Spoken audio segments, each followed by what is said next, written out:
Hey friends, welcome back to Reed Road Rambling. Yeah, I get up really early these days. I get up like 4 or 5 o'clock, and then I have time to ponder and think or pray or read the word. And I was thinking this morning, what would I want people to know if I were dead? What would I want to say? What would I want that last oomph to be, right?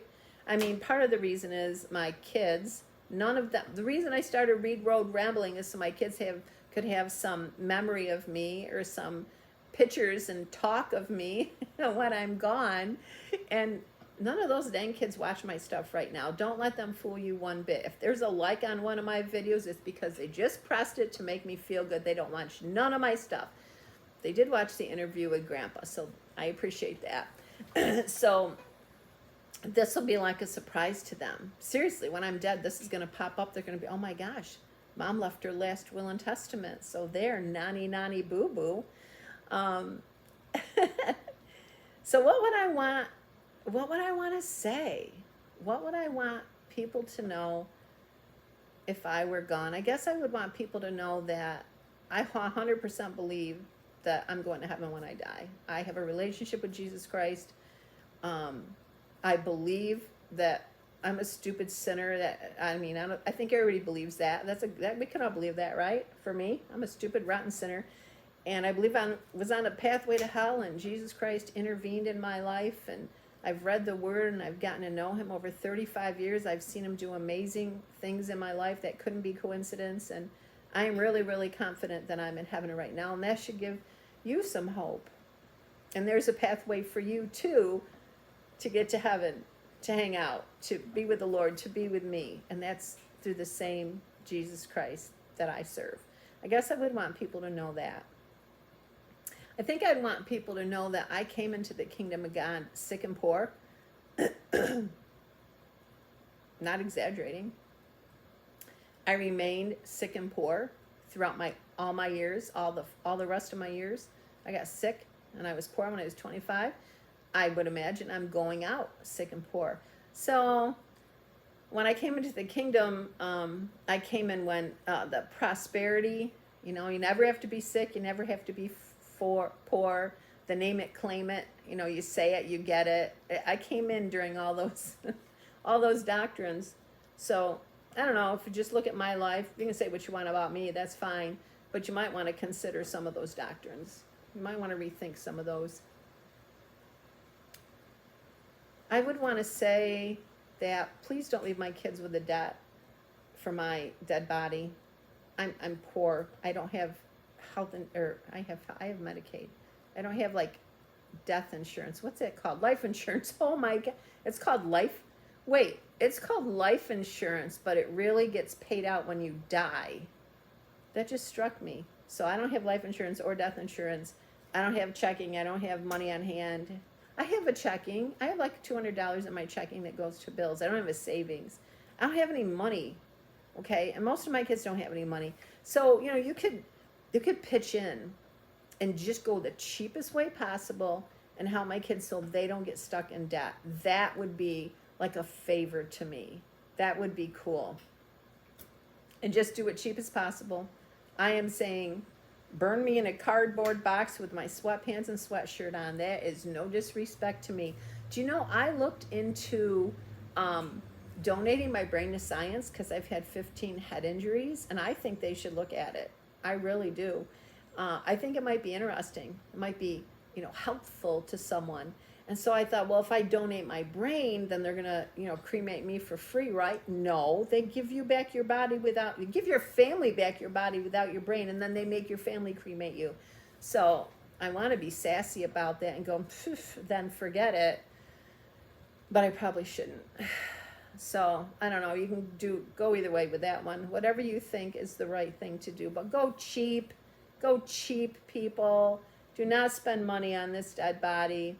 And whatever you need to do to process and grieve, I support you. And everybody's different. Process and grieve in a healthy way. I am giving you permission to do that.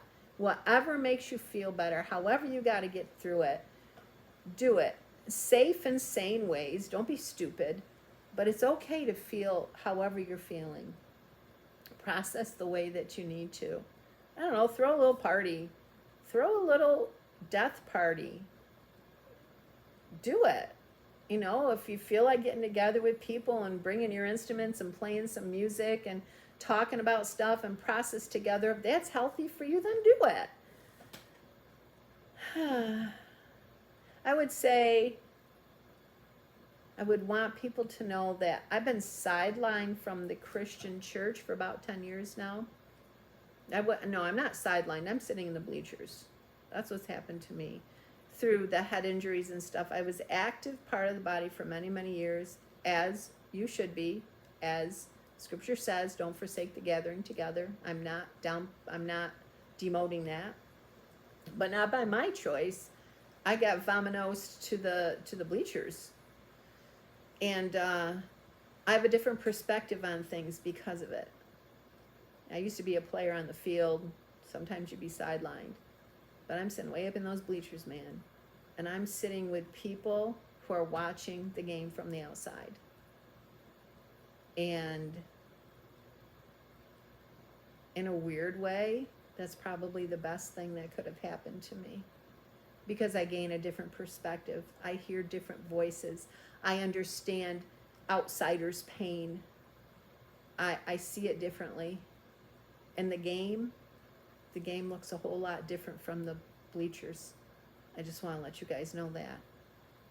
I think every Christian should head up to the bleachers a few times a year and sit with the people and hear what they're saying and watch the game from a distance and see what it really looks like. I guess I'd want to say that. I'd also want to say, what a freaking journey. I mean, life is short even if you have length of days. It goes quick. And the people most important in my life have always been. There's never been a time that these people weren't most important in my life. My first family, my mom, my dad, my brother and his family, 100% important. My second family, my kids, my grandkids, their spouses and significant others. Oh my gosh, those are the ones that stuck with me kind of because I had to. But they all did it. They all stuck with me. Those are the ones that have taken care of me to the end. Those are the ones that allow me their arm.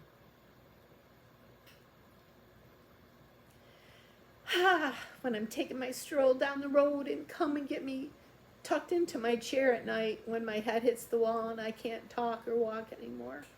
Those are the ones that check in on me and help me with daily things and get my food and take me to the doctors and listen to me cry about how hard my head hurts. They stuck with me. Eternally grateful. 100% thankful. I really couldn't have asked for any more. I really couldn't. And then I got my friends from high school and through the years, and Christian brothers and sisters, and a few friends that made it to the end that I feel still connected to. And if you think I'm talking about you, I am. I am talking about you. You know our connections. So grateful. I mean, to end up so thankful is pretty darn cool. And then I guess I would want people to know that it really does, in my experience, all boil down to love. You know, the word says to love the Lord your God with all your heart, mind, soul, and strength. And, Jesus said, and love your neighbor as yourself. You'll have to deal with the God thing on your own, with the help of people, through the word. Figure out the God thing. He's there for you. But and love the people as yourself. Sometimes everybody, me, us Christians, think there's qualifiers on that. And I have found in my life that there's no qualifiers on the end. There's no qualifier on who your neighbor is. We don't get to pick and choose. The neighbor is the person standing next to you at the time. That's the neighbor in your life. We don't get to pick and choose that. We don't get to pick and choose if they're ugly. We don't get to pick and choose what their religious affiliation is. Oh, you're my neighbor if you believe like me. That's not how it works. Cannot find that in the scriptures. You know, I can love you as a neighbor if you're not gay or if you're not transitioning. I do not find that in the scriptures. We love whoever is standing next to us, whoever is sitting next to us, whoever is on the phone with us at the time. That's our neighbor. I would really like to leave that message behind. I've screwed up that 1,020,000 times, of course. We all screw up that. But we can learn, and we can get better, and we can grow, and it makes an impact. It changes lives. It leaves some hope. It leaves a sparkle. Man, if we could get that part right, that would be cool. I would like to leave that message behind. Find the Lord and love him, and find your neighbors and love them. Man. I don't know, maybe the older you get or the sicker you get or the less brain cells you have, you kind of whittle it down to really easy, really basic. That's basic. All right, well, I don't know if I got 20 minutes to live or 20 years to live. God, oh boy.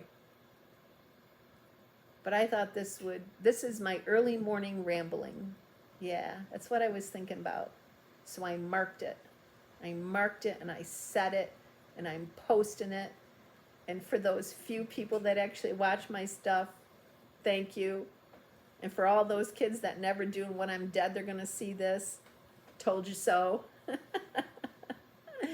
All right, whatever time you have left, spend it in some love. It is well worth it.